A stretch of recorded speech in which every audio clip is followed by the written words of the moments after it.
Hello, everyone, and welcome to another episode of WrestleSlam After Show, which is basically we're going to do a review of last night's AEW Revolution pay-per-view. A bit of a warning here, I could be a bit like Jim Corenette later on when we get onto that main event because the main event because it was garbage. But I'll throw you over the field there. So first, and we'll just start with the show itself. I suppose the show itself was kind of built around this big surprise. Yeah. But we'll talk about it later, but it was very lackluster. Yeah, it is a big surprise, and it was a good get, but it wasn't. I think they hyped it up too much. Yeah, I think Kenny McIntosh said on Twitter, he put it perfectly about it. He said it just should be unannounced, like. Yeah, especially when they used the old team, because we knew instantly then, so it wasn't a surprise, like. But yeah. We'll get to it in a minute. So if you want to, will we do the pre-show or will we go straight into the main show? I suppose the pre-show because it was actually Britt Baker and Reba, but that got changed, obviously. We were talking about it last night because I said to you, like, I really like Miko. I think she's very good. Yeah, the women's division in AEW is atrocious. Yeah, well, it's not as bad as Impact, but... yeah, like, it's atrocious. They have, like, two people. Yeah, like one of them is under contract to the NWA, like. Yeah, and all those Japanese women are not under contract either with AEW. No, like you can't build your look what WWE done with their only good Japanese star, and she's better than a whole lot of them. Yeah. So yeah, I actually, to be fair, now I actually like the match. Yeah, but it's the one problem you are by bringing this one Miko in is it's only the diehards that know who she is, and it's not they could have done a lot more with it. There's a lot of women out there that they need to hire because they need a few more names. They need to get rid of some of these Japanese stars because they're not under contract. They can't build storylines run because they can't talk. Yeah. But the issue, you have to be able to talk to build a storyline. It's only the marks will watch the rest of the matches.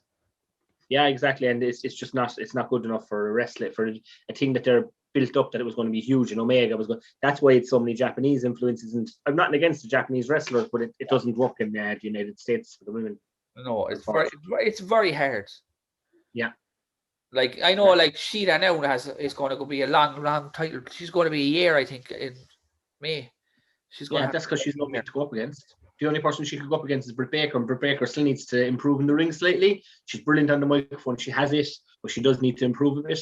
Yeah, we have Nyla Rose there, but Nyla Rose is just they're after making a fool out of her. She was a monster. Now she's useless. Yeah, I know what you mean. You don't believe that you can believe anyone can beat her at this stage.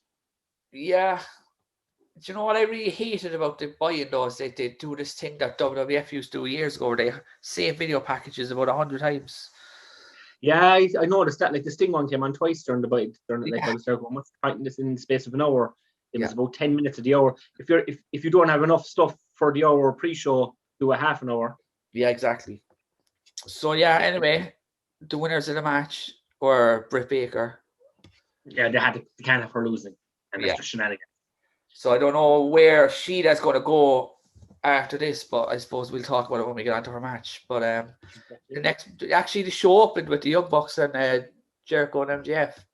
Yeah, and it needed to happen because there's so many big matches on towards the end of the show that if they put Jericho's match on just before it would have taken from it because it was such a good match. Yeah, it was. It actually surprised me, to be honest. Yeah, I was I'm not the Young Bucks' biggest fans. I know they can wrestle and this and that. They're usually spot fests. There wasn't that much of that this time. It was a lot of wrestling. No, but they had that move. I absolutely despise the Canadian Destroyer. Yeah, the Meltzer driver. Yeah, I don't like it. Yeah, the one thing I noticed in this match is how better MJF is after getting in the ring. Yeah. MJF has it, as we saw, he's going to explode soon, I reckon. Well, I reckon as soon as this week. I think Wednesday night, he said you could tell he was being a bit off what he was saying to Jericho later on in the show when they were chatting. I think he's going to make a play for power. Yeah. I was very surprised at the ending of the match. Yeah, I thought Sammy was going to interfere. I thought they were going to bring him back already and saying, "Now don't bring him back. It's too early." Yeah. He needs to sit at home for a while just to make this work, after the big blow off. Yeah. But obviously they won and the Young Bucks won and kept their belts. Yeah. I mean, that was obviously going to happen. And they won clean. Yeah, exactly. And they pinned Jericho as well. Yeah, but I think that's all building into the storyline. As we saw later on in the show, they interviewed them and they're going having a War Council meeting on Wednesday night. And MJF looked pissed off. I think he's going to make a play for power, which will lead to something we haven't had in AEW yet. A babyface Chris Jericho. Yeah. Which I think will be outstanding. I think it'll work big time. Will Sammy come to the help of Chris Jericho in this feud? Will he? I think that's what they're going to go with. Like Jericho, I think the Inner Circle are all going to side with MJF. Yeah, except for Sammy. Yeah, he's gone out of the Inner Circle, obviously. So I think they're going to side with him because it looks like Jericho got pinned clean by the Young Bucks. Jericho is building everything around him again. It's leading to him being kicked out of the Inner Circle. We all know that. Yeah. And it should be fun. Yeah. MJF, no, he should destroy him Wednesday. They should just all annihilate him. A bit like when the Evolution took out Batista or took out Orton. Yeah. That's what they should do. Yeah. I suppose. Good match. Good. I really liked it. I thought there was bits in it where I thought it was over and then it wasn't, and it just continued. It was like, yes, this is good. Very good. Yeah, there wasn't any badness. I know they do that Meltzer driver and it's a load of rubbish. He's just licking up to Meltzer, like, but Chibi's licking up to them. But yeah. I suppose they're good. They're not the greatest tag team the way they are. Too many super kicks. Yeah, exactly. I suppose then we move on to that next match, which I thought was way too long. The tag team. The Battle Royal, the Casino Tag Team Battle Royal, yeah. There was too many teams in it. Like there was some teams there. Like there was no need to have a couple of teams from the Dark Order, and there was no need for Bear Country. Like a lot of people wouldn't even know who they are. I didn't know who they were. Yeah, like they're on Dark, but like a lot of people wouldn't watch it. Dark is too long for me at the moment. There's too much stuff on weekly that I don't get to generally sit down and watch a YouTube show. You don't want to watch a match that's a minute and a half long either. Yeah, so like the problem is bringing in. There was way too many teams. They didn't need to have Billy Gunn's sons, and nothing against them. I think they're going to be good. They're very young still. They could have taken them out. They could have taken out one or two of the Dark Order teams. Yeah. A four-way tag title match would have been better, like a four-way one number contender. Yeah, definitely. 4 teams. 4 or 5 even. Like, but there was 16 teams. Yeah. 16 teams. Like the last 5 or 6 minutes was actually brilliant. Yeah, but that was all they needed. Yeah. We all knew it was leading to probably packing. Nearly a half an hour long. Actually, nearly a half an hour long. Yeah, but I think they want to make it that because they're doing them only 4 times a year. I think they want them to be like 4-hour shows. Yeah. No, it's not even that. It's just like there's 16 teams or whatever. How many teams were actually, that represented? About 7 that were like good. There was some of them. Like they done the whole QT Marshall turning on Dustin Rhodes during the match. That was random. But they've been hinting that he's been disillusioned with the Rhodes, the Nightmare Family. But why didn't they do something similar later where he chose Cody off the ladder? Do you know what I mean? Yeah. No. So what are we going to do? Yeah, but anyway, Ray Phoenix obviously won. Yeah. I thought Jungle Boy would win, to be honest. Yeah, it was a good match though. It was. Right. They don't need to. Jungle Boy needs to go on his own, and they need to split him away from them. And Luchasaurus needs to go on his own as well. Yeah, we were talking about before. You're not a fan of his mask. No, he's too big. He's not. It's not that I'm not a fan of the mask. It's a good character for what it is, but it's kind of run its course. Yeah. And they like him messing around with Marco Stunt and this rubbish is not good for him. He's well able to go, as we've seen. Yeah, he is. He could be a main eventer easily. Yeah, that's what I mean. If they take the mask off him and just give him, he has a look without the mask. Yeah. So overall, the right team won. Yeah, right team won in the end. Yeah. So up next, then we have the women's World Championship, which did they actually call it the men's World Championship by mistake, or was that? I thought it. No, it wasn't just you. They did say it, but like the match went way too long. It was 15 minutes. If you looked on Twitter, there was a lot of main kind of guys on Twitter saying that they announced this match as a 60-minute time limit going. There's no way I can spend 60 minutes in the bathroom. In other words, a lot of major journalists had no interest in this match. I had no interest in the match. Because the thing is, the end of the match was weird because they did the same spot 4 times. Yeah. So like, I didn't like it. It was maybe because I don't know who they are really. Like, the Japanese women, they can't talk. Like, so there's no storyline to a match when there's nobody talking. Like they have this thing where in Japanese they have this thing where they think it's like, oh, we'll do this big tournament, everybody will be grand, everybody will love it. That's the issue. And then we had there was no build for the match because they can't talk.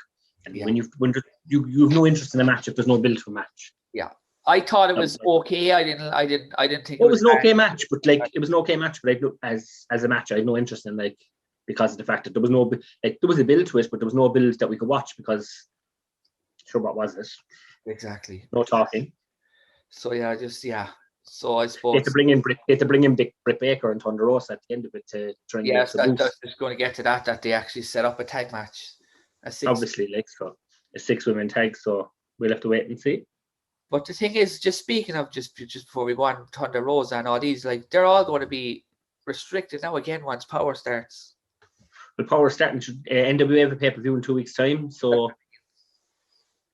maybe Power is going to film a few episodes. I think Power, it doesn't go live, so I think they film all their episodes in one go because they're only an hour long. So she won't really be restricted. I think she must have some sort of deal in place because she was going to leave and go to WWE. So I'd say she must have a deal in place. Go, look, I'll stay with ENWA as my main crowd if I can wrestle in AEW. Yeah, exactly. Yeah. And she's not really, she's profiled, but she's not really, really profiled in AEW. Yeah, that's because they don't want to push her until she's gone completely from the NWA and she's under one of their contracts, which will happen in the future. So, Nyla Rose did look like a beast at the end of it, though. Yeah, but they're making her look good, then they're making her look bad, then they're making her look good, then they're making her look bad. Yeah. There's no need to have Vicky Guerrero with her, I don't think. Yeah.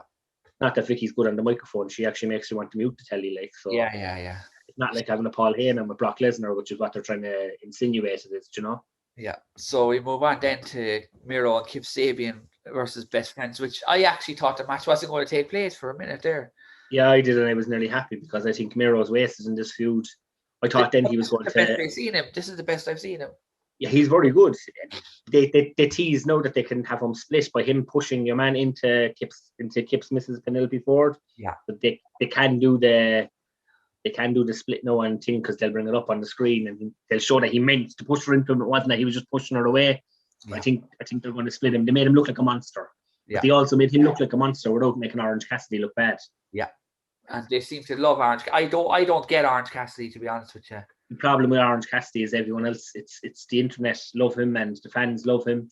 He's well able to go when he needs to, but this character he seems to have got that he sells the merchandise. People come to see him, so he's going to be not on top of the card, but they're going to protect him a bit, like they protected him last night.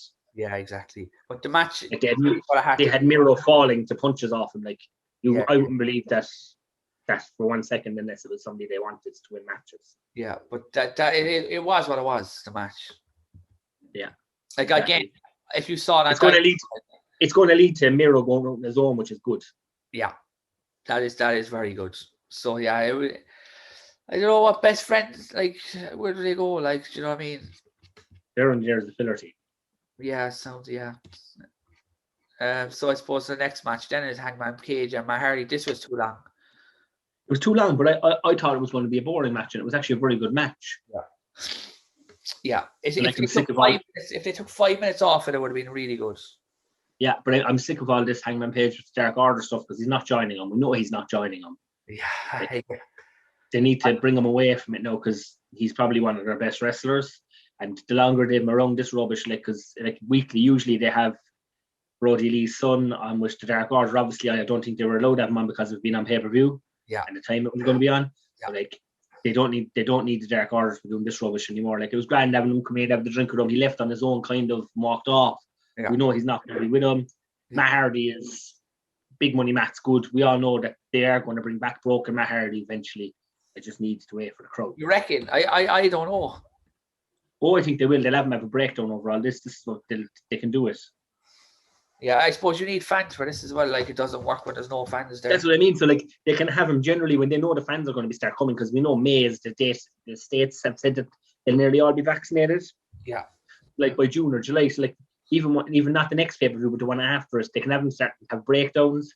We see that happening. We know Broken Matt's coming back. I think because of it being where they are, they'll be able to do it way differently. They could go darker as well.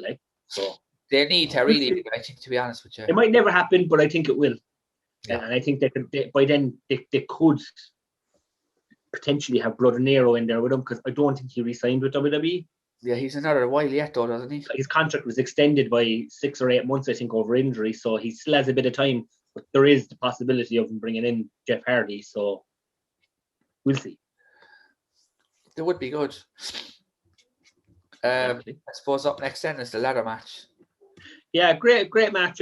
People are all saying, "Oh no, the 6th entrant was Ethan Page." Boo! I think it's a great guess. Yeah, WWE wanted him. Yeah, WWE wanted him big time, and I think they thought they had him. Yeah, I was delighted when I saw him. It was the match. I think they needed more high flyers. Yeah. There wasn't enough kind of insane spots, basically. Yeah, because Lance Archer was too big in that match, but they kind of had to have him in some sort of storyline, and did nothing for him. What's the story with Cody? Like, you could see that he was really hurt, was he? No. I think it was to try and do the comeback, and everyone then assumed he was going to win. Yeah. So they were going, "Oh no!" But Ethan Page, he looks good in there. Yeah, he'll be good for the TNT title scene. Yeah. Like Cody now obviously is going to come out of that. There's talks that they're going to already go back on the deal of Cody not challenging for the world title. Oh, really? I think they should have never said that in a company that was only open a few months. They said he's never ever going to challenge for the world title. Yeah. Wow, that was a big mistake. There's ways out of it, but you have to acknowledge it. Yeah, but they have. I think I was reading that somebody said that they hinted about it last week on Dynamite. Yeah. So maybe they're going to do something, because no matter what anyone says about Cody Rhodes and people saying he's not a star, he is their biggest star. He does everything. He brings everyone in. It just works. Yeah, no, he's very.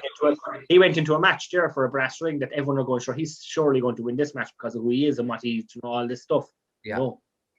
Actually, I thought the right man won, to be honest. Yeah. If you notice, I wouldn't be surprised if he actually wins. He's gone from SCU, I'd say, because he didn't come up to their music and he had nothing acknowledging them on his gear. And he was heel last week on commentary for some. And he was heel in that match. Yeah. So good match. Wasn't overly happy with some of the spots. I think the Canadian Destroyer onto the ladder between Penta and Cody was a big mistake, because it could have went so. I thought it did go wrong first. Yeah. Till when they got him up to the ramp, they kept stopping, and I was going, nah, he's coming back. Yeah. But other than that, good match. Yeah. Penta playing to the crowd way too much. I know he's meant to be a babyface at the moment, but doing that El Morito or whatever he does, it annoyed me. Yeah. It annoyed me way too much that he did. Right Man won. Scorpio Sky is the best out of SCU. Yeah. And he has the most in the tank left. I reckon he's going to win the belt on Wednesday. He might, and it could be to do with shenanigans, because I don't think Team Taz are done with Sting and Darby Allin just yet. So take the belt off him. So we'll see. I suppose while we're going on to that, I suppose we had to think before the Darby Allin match. What was it, before or after? I was half asleep at that time. Was it before or after the announcement? Was it before the match? It wasn't it? Yeah. So my mind is blank, is it? They hyped it up, like, and then it was like he didn't even say anything. No, we just heard the music, and then we all know it's Christian Cage. But they did that thing. They did that 10. Everyone are shitting on it. He done the 10-9-8 just like he did when he came into TNA that time. He has his TNA theme, obviously, because they have a great partnership with Impact. Yeah. They hyped it up way too much that, like, I'm happy with Christian going there. I think he has a lot left in the tank. I think he'd have never been in the Royal Rumble if WWE even knew he was even thinking about staying wrestling. Yeah. And I think he's going to do great things there. But the issue is they hyped it up too much. Yeah. By saying nobody can go with him. When the Big Show said that backstage, that put me off completely because of the fact Christian's been retired for 7 years. Yeah, exactly. Not saying he can't wrestle, because I think he has everything left in the tank. He was out with a concussion injury. Of course, after 7 years, you're going to be able to come back from that. Yeah, exactly.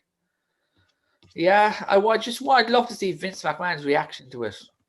Yeah, I don't know, because we saw they tweeted Big Show or Paul White said that Vince McMahon called him last Wednesday, or when it was announced that he was gone, and he said he was happy for him. He said it was probably the right move for him. Yeah. So that was great for Big Show to say. He didn't need to say any of this. Yeah. So like it shows, like, I know he sees them as competition. I don't think we're going to see Big Show wrestle much. No. I think if they said it afterwards that Tony Khan said he's really there to do commentary, but he might wrestle down the line. Yeah. Or maybe only if there's a big match that they want for him, like Shaq or something. I don't think he plans on it. I don't think we're going to see him every Wednesday night. I think he's going to be mainly on Mondays. Genuinely, I think that's what he wants to do. That would make sense, to be honest with you. Which is good, because I don't mind him coming in once in the blue moon for a big match. I don't think he's going to be there every Wednesday doing that, because obviously they'll be filming it at the same time. But I don't think he's going to be there every Wednesday making appearances, because there's no point unless he's going to wrestle. And I don't think we're going to see him wrestle for a long time. Yeah, no, I agree. And again, like they could do Shaq and him at the next Double or It won't be the next pay-per-view. I think it'll be the one after it. Okay. Do you reckon? Yeah. Yeah, but overall, like I thought it was flat because Christian's not really been relevant for years. Yeah, so that's the problem. So we'll see what he does there. Where they're going to put him in? Are they going to have him come in against Kenny Omega? Are they going to have him be coming against Cody? Which I think Cody could be a good match for him. Yeah. So we'll see anyway. But the next match then we had the cinematic match. Yeah, the cinematic. Sting and Darby Allin versus Team Taz. Better than I thought it was going to be. Yeah, the only match I thought that was better than that was the Boneyard match. Yeah. And obviously I'm biased in that. There's some people saying it was better than that. I'm never going to say that, obviously, because I'm an Undertaker fan. It's very hard to judge. It shows what WWE could have done when they had Sting and The Undertaker on the same match. Exactly. There's some it was very good stuff in it. Even just Sting's face paint being different was great. Yeah. He was ready for war, yeah. Yeah. And some of the stuff. Darby Allin didn't need to do much in that match to look like a star. Ricky Starks was the star of the match. Yeah. He was. Brian Cage was brilliant, especially like the suplex walking up the stairs and all that kind of stuff. He looks like a monster. It was good to have the two lads involved. They had to have him involved. Otherwise, you'd be there going, why have a street fight if the boys are the witty yank and getting involved? Like, exactly. Yeah, it worked well. I enjoyed it. There's not much you can really say about it. Darby Allin doing that 6 spot as well. Obviously, it's very easy to do when you're filming the match, like, because you can just, like, you can obviously have him jump and there'll be nobody there and there'll be a mattress, and then you can just have him come in from a lower angle and dive onto him. Yeah. It's very easy to do that because they cut around when he was jumping to something else and everything. So I don't think he jumped from that onto whoever was below him. And he jumped onto the mattress. He got thrown through a window then as well. Yeah, that was great. It's just Darby Allin. But obviously he had a big input in this match because I'm sure he's well involved in the filming and stuff. Oh yeah. I think he done that in college and stuff. So he was supposedly big time involved in this match. But good match. I was happy with it. Will we see Sting wrestle again anytime soon? I don't think so. Maybe I don't think we'll have him wrestling on Dynamites and stuff. Maybe just on big pay-per-views. Yeah. But are they going to have him out every week doing interviews? I hope not. Yeah, I really, really hope not. That'll be awful. I think he might take some time. He could take some time off after this, which will suit me. A month off, like what the Undertaker does. A month off would be too bad. Do you know what I mean? Yeah. The next pay-per-view is not for another 2 or 3 months, like so. Yeah. But overall, I liked it. I thought the match was really good. Yeah, I was very happy with it. Everyone looked strong. Yeah, and even though Sting got the pin, they were all saying, "No, Sting didn't need to get the pin. Sting needed to get the pin after his WWE run." Oh, that's why they had Sting. That's why Sting pinned him. Yeah, I think so. Yeah. Sure, I can't even remember the last time Sting actually won a match. To be honest. Exactly. That's the point. Yeah. I don't think did he win any matches in WWE? Don't know actually. To be honest with you, he lost to Rollins and he lost to Triple H. I think that's the only 2 matches I remember. Yeah, so like he needs that win. I know everyone's a 61-year-old doesn't need a win. He needed that win not for the fact of for his career, but just that he looked legitimate because he was legitimate. He was great. He's been great. I'm happy with him. He won't be wrestling every week, which we've noticed. They're not going to have him out every week doing promos because it's just boring. Why don't they take him out tonight? Why don't they take him out Wednesday night? Wednesday. Yeah. They might do that. I think that could be what they lead to. Maybe come back in for one last match. Yeah. Or not one last, like to blow off of the feud. Yeah. We'll see. Somebody else could take him out tonight or Wednesday night as well, and it leads to him fighting somebody at the pay-per-view. Yeah. Know? Yeah. Then there was this. Then your favourite match. Jim Corenette, all is forgiven. I'm a great fan of yours. I said beforehand I wasn't going to watch this match. But after watching the whole pay-per-view and seeing the build-up, I was intrigued. I wanted to see how bad it could be. Yeah. It was complete and utter horseshit. You really hated it, didn't you? I despised it. I liked this. I've nothing against hardcore wrestling like ECW did and like we've seen in WWE, WCW, ECW, TNA, and in AEW.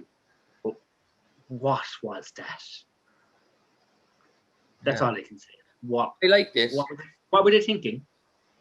I think what happened was they were in a spot where they were like, lads, we have a pay-per-view in a few weeks, we have nothing. Yeah, but the problem is, and I'm going to say this straight out, every single time Jon Moxley's on the pay-per-view, he seems to need to do a garbage match like CZW. Yeah. Why? The last 3 matches have been like that. Yeah. There is a reason that no mainstream company in the 25 years or 30 years that these matches have been around, mainly in Japan, in FW or whatever, with Onita and all them, they were grand over there, leave them over there. There's a reason no mainstream company has ever done one of these matches. Yeah. And like, as we saw at the end, it just completely fucked up. But the thing is, if it went well, it would have been a good moment. But I didn't even like it. But then, obviously, I didn't enjoy the match. They done all that shit. The best part of the match, I thought, was when the Good Brothers came down and got involved because it was hilarious. Because everyone hated it so much. Yeah. And then, like, I didn't enjoy it. Way too much barbed wire and explosions, and just it's not something that. But like, they obviously looked like they were just smoke bombs, like they weren't. I know, but like it was the barbed wire. You could see the cuts on Moxley. He didn't look well after the match. Yeah. There's no need for this on a big company. It would turn me off watching it if I hadn't watched them and I just switched it on. But the thing with his eye as well looked nasty. I think that was serious as well, because why else would he be calling the ref for water and all that when he's the heel? And if you wouldn't do that, so I think he really got something in his eye. It's probably just smoke, bad burn. Probably, yeah. But like, we didn't. I love the part where he kicked out and he kicked the ropes and the bomb went off. Yeah, but like, we don't need these matches on a mainstream company. Jon Moxley is a garbage wrestler, and he's proven my point now. Yeah, I enjoyed it, what it was, but I didn't like the end of it. I thought that was the ending. Then obviously went wrong, and obviously Eddie Kingston, I reckon, had earplugs in, so he just saw what he, bits of explosion, and probably still heard bits, and assumed it was bad, so had to, play dead as if it was a real explosion. Yeah. Do you reckon it's leading to a tag team run from? Yeah, they could go against the Good Brothers, but I don't know, is Mox going to take time off? That's the thing. They could always bring him back in together then afterwards. I don't think Mox will take too much time off, and everyone will go, but his wife or his missus is about to have a baby, or she is his wife. No, but they won't, because they're going to make this. AEW's only a weekly show, so yeah, they're going to make this into a storyline. But obviously he can have a few weeks off, and we could have Eddie Kingston, feuding with him. And did you listen to Mox's promo afterwards? What? Yeah.